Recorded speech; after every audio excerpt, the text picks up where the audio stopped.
gosh, probably 12 years ago now, a friend of mine, Jamie, was called to go be a missionary in India. And she worked with an organization called International Justice Mission. And IJM is a global organization that basically helps free people from slavery, or like if they're being forced to work, maybe they're not slaves, but they're being kind of forced to work in a situation that's not good for them. And so she went to Calcutta, and she worked with a group of people trying to free women from sex slavery. So women who have been trafficked or have gotten trapped into prostitution. She was working with their office in Calcutta to help get those girls, find those girls, get them out, work with the prosecutors to prosecute those who had trafficked them. And then also they had an aftercare place where they had to, because they had to teach these girls how to have a job that's not prostitution. So she got to do that for a couple years, and I remember when she got the call to go, and she was all excited, and she was telling us how she's going to go serve the Lord in India, and I was like, that sounds really cool. Like, I want to do something big like that for you, Lord. I want to be a missionary. I want to serve the world and do all these great things, and I was so excited.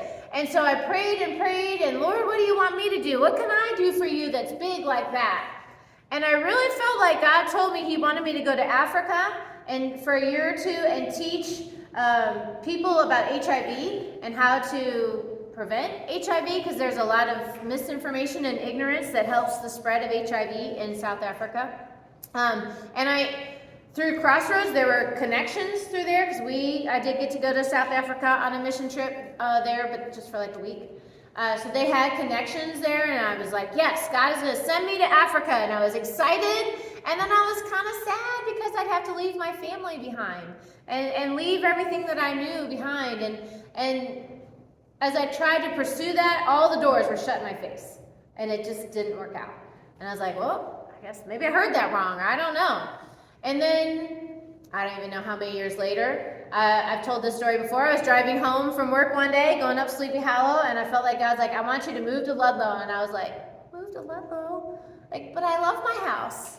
And God walked me through that process. And God basically said to me, like, Stephanie, I want you to go be a missionary in Ludlow, Kentucky. I want you to go and be a light in that community and serve that community.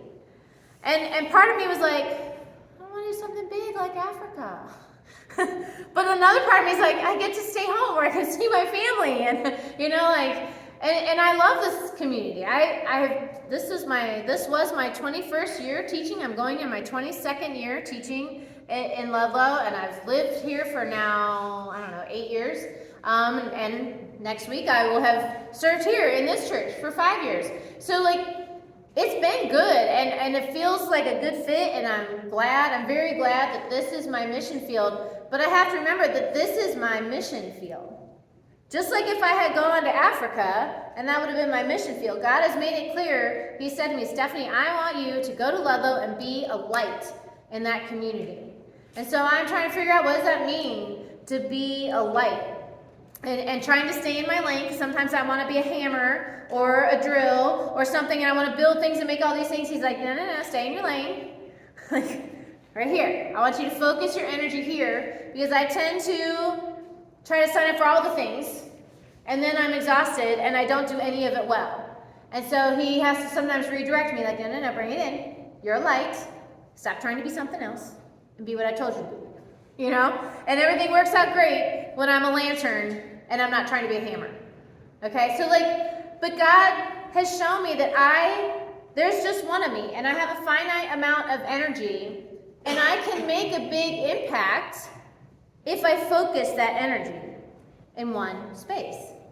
And as I think about this community, I went to Crossroads for over 10 years, and I loved Crossroads. I learned so much there. It's a great church, and they send people to Nicaragua and South Africa, and they give money at all these places, and they do all those things because they've got they probably have 100,000 members now because they're joining.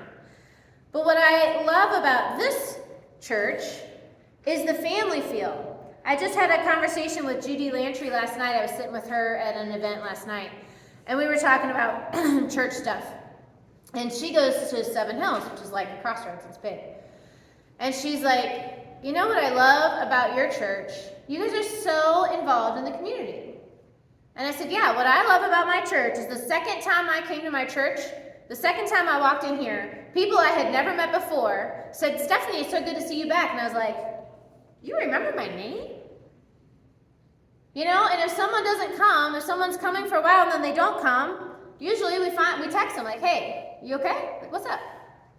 If we don't know where you are, like Margaret, we know she goes away. she lives in Florida. But you know, like if we don't know where you are, a lot of times if you've been coming here for a while, we're like, are you okay? And we check in on each other. At Crossroads, I left Crossroads, nobody called or texted me to say, where are you? We've missed you. Nobody noticed that I left. They noticed I left ministry because I did 3rd grade there, and they did miss me there. But as far as like coming to service, nobody noticed that I stopped coming. That's what I love about this church, and that's what Judy and I were talking about. I said, that's the difference between a mega church, which has great things and does awesome things, and this small community church. Because we can make a big impact here because we focus our energy on this community. You know, Crossroads is great, but Crossroads doesn't serve Ludlow and Bromley, but we do. We're a small church, but we can make a big impact when we focus our energy. Small church, big impact. I want you to turn to your neighbor and say, small church, big impact. Find someone near you. 1, 2, 3, go. Small church, big impact.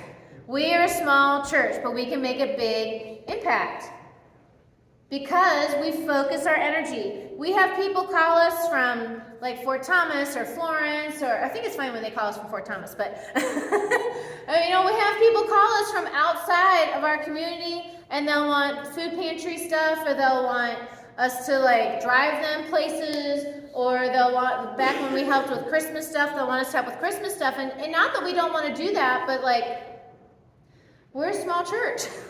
We don't have a ton of money to help everybody. We've got to focus that energy, and we have chosen to focus it in the community of Ludlow Bromley. That's where, because we're little, we gotta put all that in one space, because if we try to put our energy everywhere, we can't make a big impact. We're just a little baby impact. So it's for us, we hone it in and shine that in one space. We can be a light to this community. I mean, imagine if you're in a really dark room, a single candle you can see that. But if I have like a birthday cake with 50 candles on it, that's going to light up more space, right? Like more, even if the one little candle you can see, but if you have 50 candles, now I can see a lot better.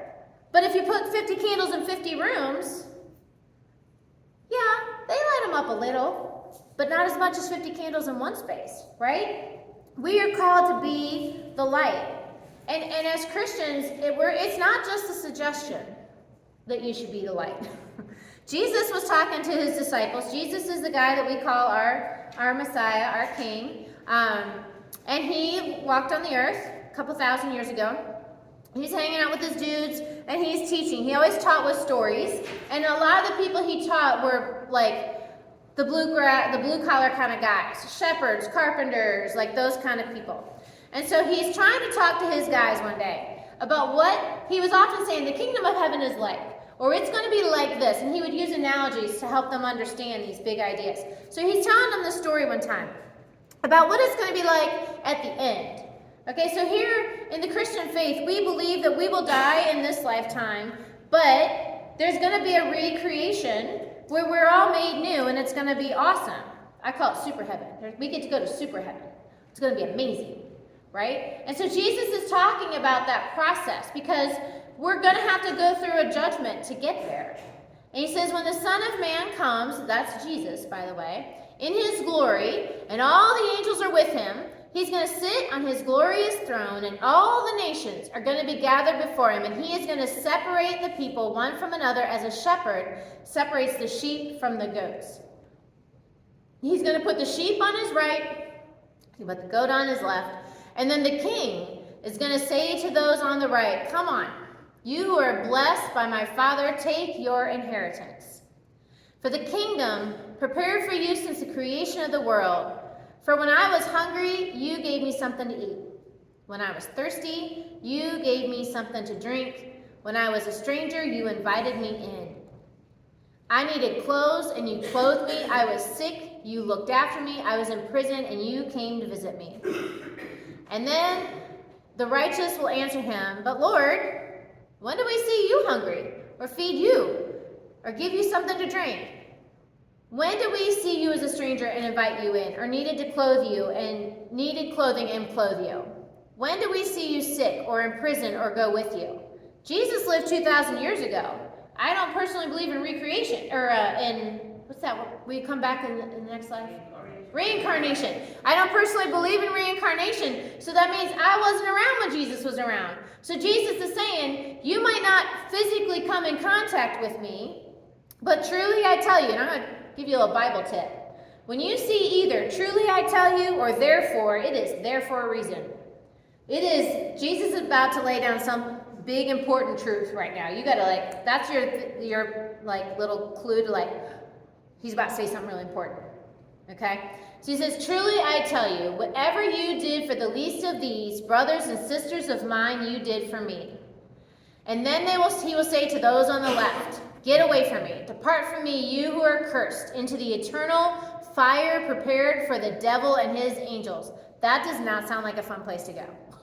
Eternal fire. People are moving out of Florida because it's too hot. It can be way hotter in hell than it is in Florida and Texas right now. He says, for I was hungry and you gave me nothing.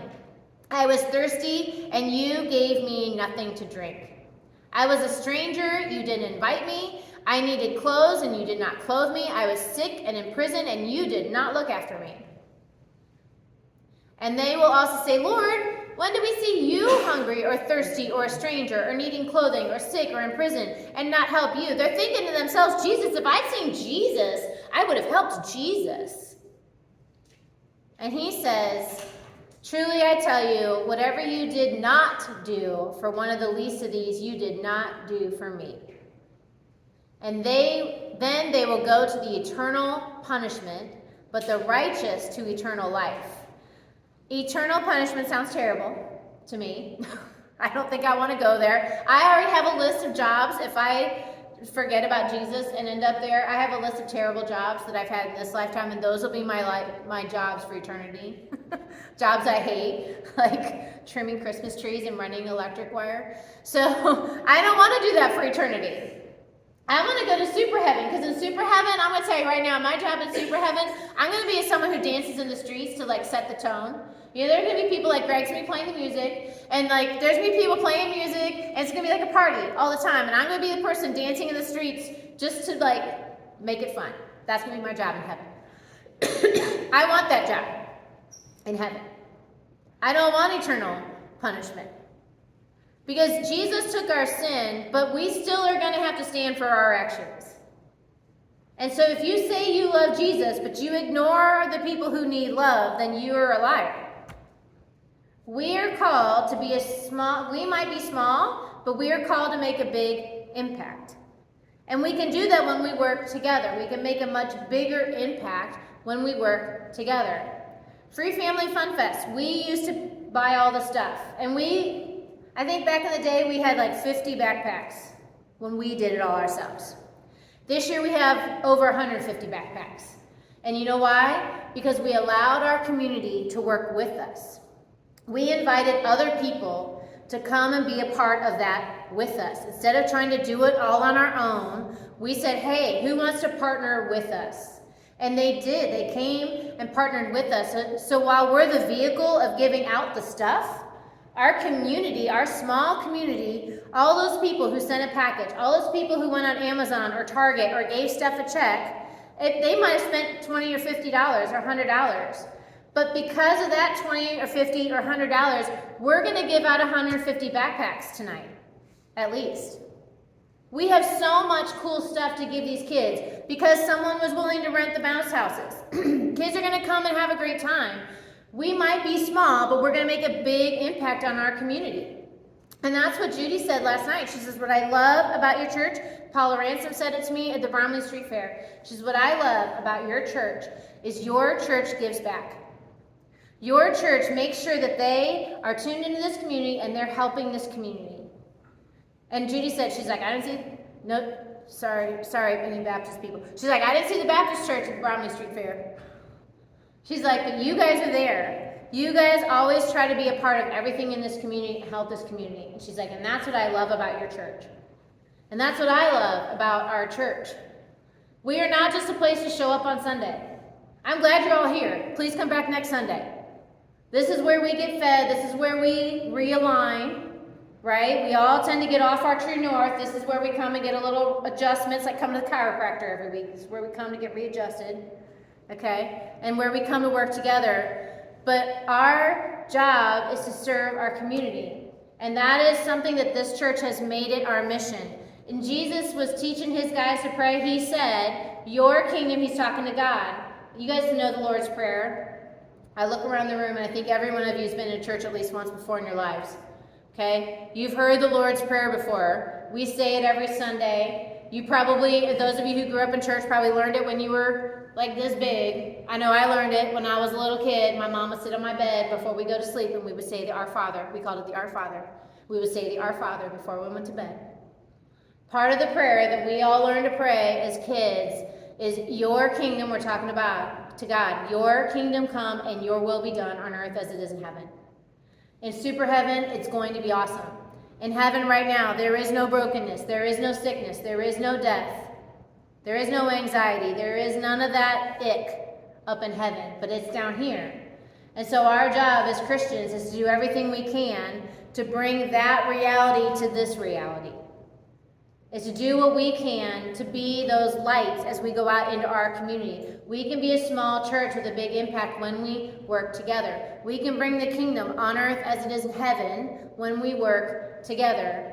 When we all figure out what we're good at and use that towards this community. When we focus our efforts in this community, we can make a big impact. But we've got to get out of our heads and we've got to get out of our houses. And we've got to connect with each other. And we've got to work together. And we've got to pool our resources, whether they're financial or with time, talent, and treasure. Merrick used to say, time, talent, and treasure. We should be pooling our time, talent, and treasure so we can be a small church with a big impact. And that's our mission. Here at Bromley Christian Church, every organization makes a mission statement, I would think. A good organization has a mission statement. It's who they are. It's who they're trying to be. Our mission is to be people seeking out others to share the grace, acceptance, and love of Jesus through our acts of compassion and service to our community. Today, we're doing that, and it's awesome. We are serving our community. We are seeking out others. What a lot of people do in church is they think, well, I'll come to church, and anyone who comes to church, I'm going to be nice to them. And that's great. But that means they've got to come to us. Our mission is to go out to them. Our mission is to go out into our community, to show people the love of Christ, to feed and to clothe, to visit, to take care of them when they're sick. That's our mission to do as a group of people. That is our mission. That's who we are.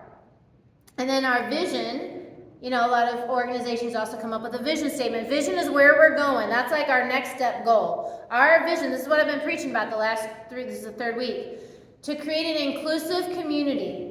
What I love about this church is anybody can come. You can be in your dress clothes, you can be in your jammies. We don't care. Right? We don't care race, creed, color, LGBTQ, whatever. Like all of it, come. We include everybody. You've never heard of Jesus? Cool, come. You love Jesus sold out? Cool, come.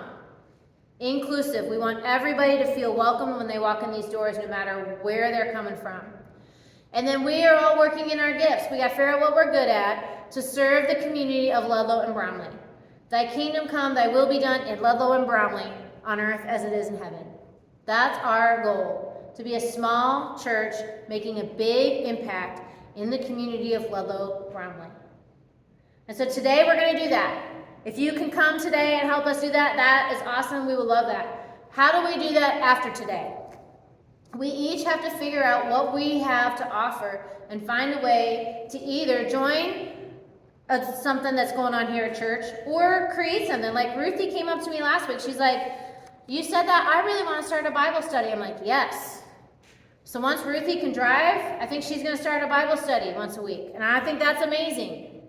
So if there's a ministry that we don't yet have, that you're like, I would be good at that, I would love to do that, then come on, come talk to us. We just talked to Greg, well, not I. Paula already did the groundwork. Greg's going to start a choir. You want to sing? You can carry a tune even a little bit. Greg wants to start a choir. I think it would be great if we had a choir. To go, we've got these awesome dueling pianos. I think it'd be great if we had voices with that. So if you are interested in being in a choir, see Paula or Greg, and we'll get that going. He's like, I can do it, but I need singers. So if you're a singer, you go see Greg, you go see Paula. Okay? Right? We can do this. If you have an idea for a ministry that you want to lead, because I'm going to tell you, our leadership, we're kind of tapped out. We got a lot going on, and we're trying to keep fueling where we're filled, like where we're called. But we would love if you have a mission that you want to do. We also, the concession stand mission is about to start. We're going to do that again this year. Cindy and Paula basically run that. So if you want to serve, we would love, love, love if you could serve at least a couple days at a football or soccer or volleyball or basketball game. It's kind of, I think concession stand is kind of fun. You get to hang out and talk to people. George made 8,000 nachos at last year's football game and ended up flipping some burgers. It's a fun thing. You get to chit chat with people, and you're literally serving them food. So we can serve our community that way. Our parents are working really hard. They're stressed and tired. And if we can take that off their plate of having to volunteer in the concession stand, if we can ease that burden for them, let's do that. So how can you use your gifts to make to work with us as a small church to make a big impact in this community? So I dare you, last week I dared you to figure out what you're good at. This week, I am daring you to write down what you're currently doing to bring the kingdom on earth as it is in heaven. And you might have something you're doing that's not here, that's not with this church, and that's okay. I'm not telling you to ditch that. Maybe we could partner up somehow, I don't know. What are you currently doing to bring the kingdom on earth as it is in heaven? What are you already doing to serve this community and this church? And then I want you to ask the Lord if He wants you doing those things, because I'm the kind of person that spreads myself too thin. I was complaining to a friend one time how tired I was, and my friend's like, it's because you keep volunteering for these committees. I'm like, but they needed somebody. She's like, but they don't need you. Let them find someone else. I'm like, yeah, that's true. And I had to pull it back. So part of that list might be, you might write down, like, oh, snap, I do too much. I need to pull it in so that I can make a bigger impact where I am. Or you might write it down and be like, I'm actually not doing much. And ask the Lord where He would like you to be focusing your energy to serve this community. Or you could read Matthew 25 and really let that soak in. Ask yourself, are you a goat or a sheep? Are you serving? Are you feeding? Are you clothing? Or do you see someone who needs something and you're like, someone else will take care of it? Ask yourself those hard questions and ask the Lord. And finally, engage. Engage is how can we help our community? Find a way to join or start a ministry that either helps this church community or the community of Ludlow, Bromley. Don't be a mooch.